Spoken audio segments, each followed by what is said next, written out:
Hello everyone, this is the second in the series about calling people up for an Aliyah, and last time we brought a few reasons as to why we call them up by name, Yamod, whatever it is, Ben, whoever it is. However, at the end of the last podcast, I said that there is a custom to call people up, albeit leave their name out. And you've probably seen this in more Sephardic shuls, where they say, Yamod hashlishi bechavod. The person who gets the third Aliyah should get up. First of all, this is set basis, and second of all, why? So number one, it does have a lot of basis. The Mordechai, even though he said our minhag is to call up people with their names, says, Mikol makom, ein chova laskir kohen, v'od afilu shmo ein tzarich laskir, elamer armez lo sheya'aleh. It's absolutely not an obligation to say that a kohen's a kohen. You don't even have to say his name, but rather, you just tell him, you get the Aliyah. You can point to him, and that's good enough.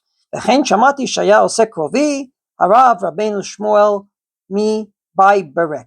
So his relative, a great rabbi who I never heard of, Rabbi Shmuel bai berek, that's what he would do. The Rama actually mentions this in his Darkei Moshe. The ein tzarich likrot la'oleh bishmo ela beremes ba'al masagi, and even though our minhag, he says, is to do it, there's no obligation to. Rav Matzliach Mazuz was one of the great Sephardic rabbis, and he wrote a book called Ish Matzliach. And he writes that in Jerba, they never ever called people up for an Aliyah by their name, but rather, as I said, Ya'amod Ba'al Shlishi or Ba'al Re'i Bechavod. As you could see, there is basis to call people up for an Aliyah, albeit without their name. And the question is why? And number one, it could be a very technical reason, and that is in order to save us from a rare situation, but a situation that apparently happened. The Gemara says in Maseches Gittin, Daf Nun Tet Amud Bet, that you're not allowed to call a Kohen after a Kohen. Why? Mishum Gamo Shel Rishon.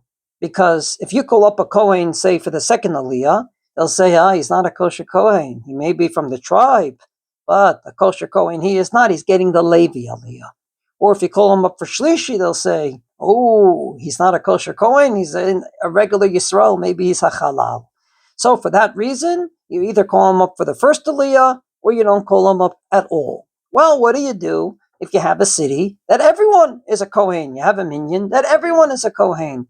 Now, this seems to be a very rare situation, but all the Rishonim talk about it based on that Gemara, so obviously it didn't happen once or twice. It probably happened in a few places. View number one is of Rabbeinu Yerucham, who says in the name of the Ramah with the Hey, don't read the Torah at all because of this terrible chashash that people will think he's not a kosher Kohen. The Hagahot Maimoniot says maybe you should call up young children under bar bat mitzvah, or even women, because the Gemara says that you're allowed to. You shouldn't call up women mipnei kvod hatzibur, but here maybe you have no choice. Number three, the Hagahot Maimoniot brings another point of view, that if there's a Levi there, even though the Kohen should get the first Aliyah, you can say, En kan Kohen Ya'amod Levi. In other words, you could say a little white lie of putting up the Levi, even though the Kohen should get the first Aliyah, in such a situation. The Tosfos says, in the name of Rabbeinu Yehuda, that if you only have Kohanim in the minyan, call up one Kohen and he should get every Aliyah. All the 7 Aliyahs he should get, because you have no choice. And finally, the Rashba says, you are all going too far. Because in a place where everyone's a Kohen, no one's going to say, he's not a kosher Kohen. Because everyone knows why you're calling up a Kohen after a Kohen, because there is no one else, and therefore there's no problem. Well, to surpass this problem, basically, the great solution is don't call him up by his name and don't say he's a Kohen. And this way, you never have a problem. I find that to be a little far-fetched because it's talking about a very rare situation. So to say we're going to not call up anyone by their name in order to prevent a situation so theoretical that the whole minyan's a Kohanim, I think is a little far-fetched. The second point of view is not so far-fetched, but it's also to prevent a technical issue. The Gemara says in Masechet Brachos Daf Nun Hey Amud Aleph that 3 things make your life shorter. And one of them is when they ask you to come and read from the Torah and you say no.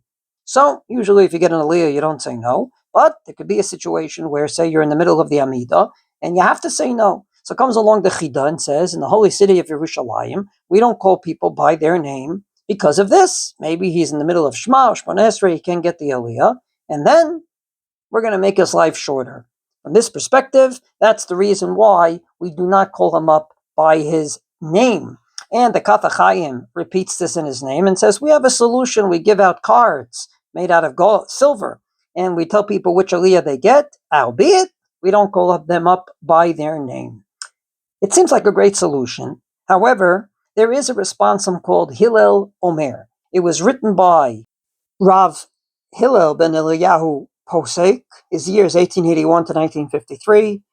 Rav Kook called him the Romantikan Shel HaYahadut, the person that wrote the romance of Judaism. In his responsum, Hillel Omer, he says this doesn't solve a thing. Why? Because you don't have to call up a person by name in order for him to violate this law of calling him to the Torah and him not coming. Even if you don't call him by name, if you indicate to him, if you point to him, you wink at him, and he says not interested, either for good reasons or for not good reasons, he violates this law, and we are liable to make his life shorter. And therefore, he says, not calling up someone by name does not solve a thing. The third point of view is the Kumarana Rebbe from his book Shulchan Tahor, who says that the only reason you call you up by your name is everyone has a chelik in the Torah. Maybe you shouldn't call you up by your name. Dilma p'gam b'chilkol chedek Torato. Maybe there's a problem with your chelik in the Torah. And finally, the Imre Kodesh comes along and says from Lemberg that maybe it's not a good idea to mention your name publicly, because then they will start to look into it up in heaven. This is repeated by a responsum called Shut Hadar. It was written by one of the great poskim of Ukraine from the Hasidic world. His name was Rav Yechiel Michael Hibner, 19th century. And he writes, באמת אני מסתפק ושואל, באמת שמנהג אצל רבותינו, דאין קוראים לתורה על שם אביו, רק על שם מקומו. You don't say his name, but rather you say where he comes from. והקדוש מסתר לקיה טעמו ונימוקו עמו בזה, שלא יעלר עליו קידוק בזה. My Rebbe Rav Amital once said this when he said, don't wait for me after the Amida in his shul and Givat Mordechai. And they asked him why. He says, in Shamayim, when people are davening the Amida, there's a lot of noise. And all of a sudden there's quiet. And then HaKadosh Baruch Hu asks the Malachim, hey, what's happening? And they're going to say they're waiting for Yehuda Amital. He doesn't want his name mentioned. From this perspective, maybe we don't want our name mentioned at such a holy place, because maybe they'll start looking into us a little too pedantically. So for that reason, the Hasidic world said, maybe we shouldn't call you up by your name. We'll just say the guy from. And this way your name is not mentioned. And if you go into a shul that they don't call you up by your name, you should know it is 100% fine to get an aliyah, albeit without being called up by name.